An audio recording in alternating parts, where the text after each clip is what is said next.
Fortunes teaching में आज आपका स्वागत है।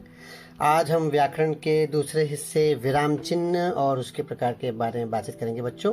विराम चिन्ह, विराम मतलब क्या होता है? विराम मतलब होता है रुकना, ठहरना।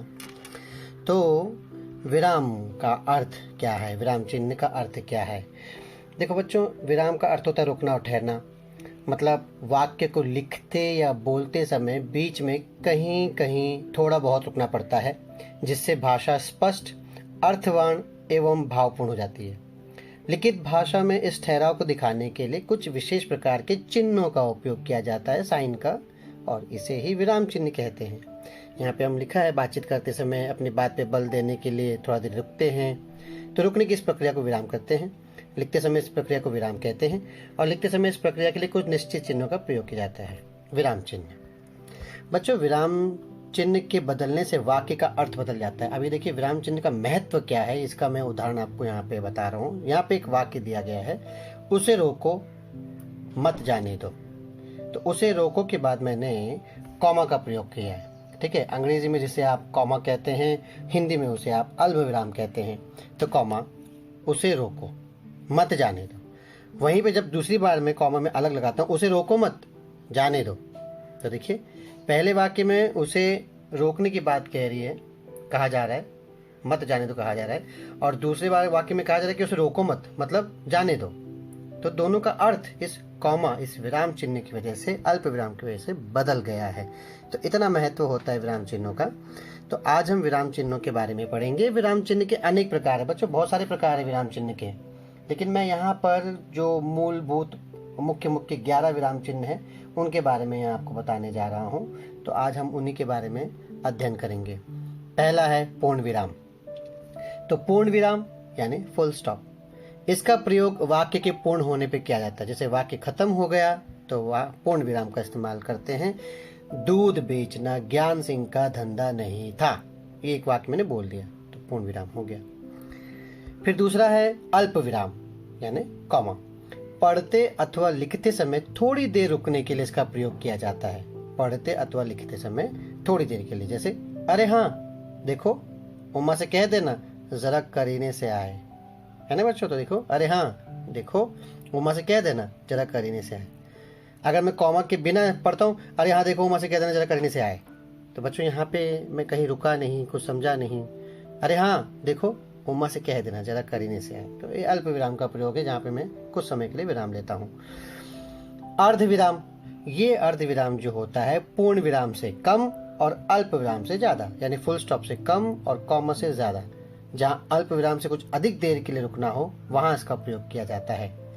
सभा सोसाइटी में सभी जाते हैं, मैंने वाक्य खत्म किया, थोड़ा रुका हूँ, लेकिन अल्प विराम से थोड़ा ज्यादा रुका हूँ, तो सभा सोसाइटी में जाते हैं, मगर चाहते हैं कि लड़की ज्यादा पढ़ी लिखी ना हो। तो ये इस तरह से अर्धविराम का प्रयोग किया जाता है। फिर अगला है प्रश्न सूचक चिन्ह। बच्चों इससे क्वेश्चन मार्क पहले पता चल जाता है, क्वेश्चन मार्क, जहाँ पे हम प्रश्न पूछ रहे हैं तो वहां पर इसका प्रयोग करते हैं। ये गाय क्या आप लोगों की है? अब देखिए अगर मैं क्वेश्चन मार्क का इस्तेमाल किए बिना वाक्य बोलूं तो क्या बोलूंगा? यह गाय क्या आप लोगों की है। और जब मैं प्रश्न के रूप में इसका अध्ययन करूंगा या इसका वाचन करूंगा तो यह गाय क्या आप लोगों की है, ऐसे। तो क्वेश्चन मार्क, प्रश्नवाचक चिन्ह। फिर है योजक चिन्ह। बच्चों योजक चिन्ह क्या होता है? दो शब्दों को जोड़ने के लिए इसका प्रयोग किया जाता है। जैसे हम लोग कई वक्त ना माता पिता, ऐसे तुरंत इसका इस्तेमाल करते हैं, माता पिता। हाइफन इसको आप अंग्रेजी में कहते हैं, हाइफन। तो योजक चिन्ह यानी दो शब्दों को जोड़ने के लिए इसका प्रयोग किया जाता है। खुद पढ़े लिखे हैं, सभा सोसाइटियों में जाते हैं, तो पढ़े लिखे एक साथ आ रहा है, इसको जोड़ रहे हैं लेकिन हाइफन के साथ, योजक चिन्ह के साथ। तो ऐसे शब्दों में हम योजक चिन्ह लगाते हैं। विस्मय सूचक चिन्ह। विस्मय सूचक चिन्ह का मतलब क्या होता है बच्चों? विस्मय आदि बोधक चिन्ह यानी साइन ऑफ इंटरजेक्शन, और यू कैन से एक्सक्लेमेशन। जैसे हर्ष यानी खुशी, शोक, घृणा, विस्मय, हैरानी, भय, यानी इमोशंस को जब हम प्रकट करते हैं, अपनी भावनाओं को प्रकट करते हैं वाक्य में, तो इसका प्रयोग किया जाता है। जैसे यहाँ लिखा है, ऐसा रोमांचक दृश्य पहली बार देखा, सचमुच अद्भुत। अद्भुत यानी मैं हैरान हूं ऐसे सीन को देखने के बाद, अद्भुत। तो जब मैं हैरानी प्रकट कर रहा हूँ, अपने भाव प्रकट कर रहा हूँ, तो विस्मय सूचक चिन्ह लगाते हैं। तो आनंद आ गया, सचमुच अद्भुत, आनंद आ गया, इस तरह का प्रयोग। अरे तुम यहाँ कैसे? तो अरे उसके बाद में विस्मय सूचक चिन्ह लगाऊंगा, तो ये छी, कितनी गंदी बात तुमने कही, तो छी। उसके बाद चूंकि मैं इमोशन अपने प्रकट कर रहा हूँ, घृणा प्रकट कर रहा हूँ, छी, तो उसके बाद मैं एक्सक्लेमेशन साइन लगाऊंगा, तो जैसे पता चलता है कि बोलने वाला इस तरह से अपने भाव को प्रकट कर रहा है। फिर सातवां है इकहरा उद्धरण चिन्ह। इकहरा उद्धरण चिन्ह बच्चों मतलब सिंगल इनवर्टेड कॉमा आप कहते हैं, जैसे कि किसी व्यक्ति का नाम, उपनाम या किसी पुस्तक का नाम लिखते समय इसका प्रयोग है। जब हम स्पेशल किसी वर्ड का इस्तेमाल करते हैं तो हम इसलिए सिंगल इकहरा उद्धरण चिन्ह का इस्तेमाल करते हैं। जैसे यहाँ देखो, सूर्यकांत त्रिपाठी निराला, तो सूर्यकांत त्रिपाठी निराला, निराला उनका मुख्य उपनाम है जिसके नाम से जाना जाते हैं। तो मुझे इस बात को जरा स्पेशल ढंग से बताना है, निराला तो मुक्तक छंद के प्रवर्तक है, तो निराला बताने के लिए मैंने सिंगल इन्वर्टेड कॉमा का प्रयोग किया है। इसके बाद है दोहरा उद्धरण चिन्ह। बच्चों ये तो पता ही है आपको, दोहरा उद्धरण यानी डबल इन्वर्टेड कॉमा, अवतरण चिन्ह भी कहते हैं इसे, अवतरण चिन्ह, दोहरा उद्धरण चिन्ह। जब किसी के कथन को ज्यों का त्यों लिखना हो वहां इसका प्रयोग कहते हैं। जैसे मैं अपने भाई को संदेश दे रहा हूँ कि माँ ने तुम्हारे लिए कुछ कहा है, तो भाई ने पूछा क्या, तो मैंने कहा माँ ने कहा है कल तुम्हें घर जल्दी आना है। तो ये माँ का जो वाक्य है, माँ के कहने का जो शब्द है, सेम टू सेम मैंने अपने भाई को बता दिया है, तो उसको डबल इन्वर्टेड कॉमा में प्रयोग किया जाता है, ज्यों का त्यों। यहाँ पे उदाहरण दिया मैंने, मैं पहले ही पूछ लेता क्या भोग क्या क्या लगेगा, तो ज्यों का त्यों सेंटेंस यहाँ पे इस्तेमाल किया गया है, तो डबल उद्धरण चिन्ह में। विवरण चिन्ह बच्चों, ये विवरण चिन्ह क्या होता है, इसको साइन ऑफ फॉलोइंग भी कहते हैं, यानी आदेश चिन्ह। जब किसी वाक्यांश के बारे में कुछ विस्तार से कहना हो या किसी पद की व्याख्या करनी हो, डेफिनेशन देनी हो, तो इस चिन्ह का प्रयोग किया जाता है। जैसे हम कई बार वर्ड यूज करते हैं ना, तो पाइथागोरस का प्रमेय है यानी थियरम पाइथागोरस, तो उसके बाद विवरण चिन्ह लगाते हैं, उसके बाद हमको एक्सप्लेन करते हैं। तो यहाँ पे भी देखो मैंने जैसे लिखा है, विशेषण के निम्नलिखित भेद होते हैं। अब मैं इसको और विस्तार में जाने वाला डिटेल में, तो इसलिए मैंने यहाँ पे विवरण चिन्ह लगाया है, विवरण चिन्ह यानी साइन ऑफ फॉलोइंग। अब मैं इसको फॉलो करूंगा। क्या है वो भेद, गुणवाचक, संख्यावाचक, परिमाणवाचक और सार्वनामिक विशेषण, इस तरह से। फिर अगला है कोष्ठक चिन्ह, ब्रैकेट। बच्चों बताइए आपको कोष्ठक चिन्ह क्या होता है। किसी पद का अर्थ प्रकट करने के लिए या नाटक में पात्र के भाव व्यक्त करने के लिए, नाटक में जब कैरेक्टर बोलता है तो हंसकर बोल रहा है कि रोकर बोल रहा है, इस बात को मैं ब्रैकेट में यानी कोष्ठक चिन्ह में दर्शाता हूँ। देखो अगला उदाहरण में दिया, रामस्वरूप ये कैरेक्टर है, वो चौंक कर बोल रहा है बिजनेस, फिर समझ कर बोल रहा है ओ अच्छा अच्छा, तो चौंक कर ये बताने के लिए मैंने ब्रैकेट का इस्तेमाल किया है, फिर समझ कर ये बताने के लिए मैंने ब्रैकेट का इस्तेमाल किया है। क्वेश्चन मार्क लगाया है तो बिजनेस क्वेश्चन मार्क के रूप में, फिर समझ कर, समझा ब्रैकेट में लिखा, ओ अच्छा अच्छा ऐसे। उसके बाद है लाघव चिन्ह। बच्चों लाघव चिन्ह क्या होता है, यहाँ पे आपको दिया गया है। लाघव चिन्ह का मतलब ये है, जो एक छोटा सा डॉट आप देख रहे हैं, यानी एब्रीविएशन साइन इसको कह सकते हैं। जो शब्द बहुत प्रसिद्ध हो या जैसे बार बार लिखने की आवश्यकता पड़े तो उसका पहला अक्षर लिखकर आगे लाघव चिन्ह लगा देते हैं। जैसे डॉक्टर, तो डॉक्टर को हम डॉ लिखते हैं ना, पंडित, पंडित को पौ लिखते हैं। यहाँ एग्जाम्पल दिया देखो, पंडित के स्थान पे पंडित पौ, जिला के स्थान पे जी, डॉक्टर के स्थान पे डॉक्टर लिख देते हैं। तो ये लाघव चिन्ह लगा के हम शॉर्ट में बात नहीं बता देते हैं। उसके बाद है, अब 11 टाइप होने के बाद अब मैं यहाँ पे अभ्यास ले रहा हूँ, आप लोगों का प्रैक्टिस देख सकते हैं आप खुद ही। बच्चों यहाँ पे जो अभ्यास के रूप में जो वाक्य दिए गए हैं वो पाठ से उद्धृत किए गए हैं, चैप्टर से उद्धृत किए गए हैं, अलग अलग पाठ से आपकी किताबों से। तो उसी आधार पर विराम चिन्ह का प्रयोग किया गया, जैसे लेखक ने किया है अपने हिसाब से। तो भी आप समझ सकते हैं कि लेखक ने विराम चिन्ह क्यों लगाए हैं। जैसे लक्ष्मी के शरीर में एक सिहरन सी दौड़ पड़ी, तो सिहरन से एक जॉइंट वर्ड है बटन, इसमें योजक चिन्ह लगना चाहिए, और दौड़ गई पूर्ण विराम। मैं बात खत्म करता हूँ यहाँ पे कि लक्ष्मी के शरीर में एक सिहरन सी दौड़ गई, तो बात खत्म, पूर्ण विराम। सिहरन सी दो शब्द साथ में आते हैं अक्सर, इसलिए योजक चिन्ह। फिर है, तो दूध न देने की सजा उसे लाठियों से दी गई। ये लक्ष्मी पाठ से लिया गया है बच्चों।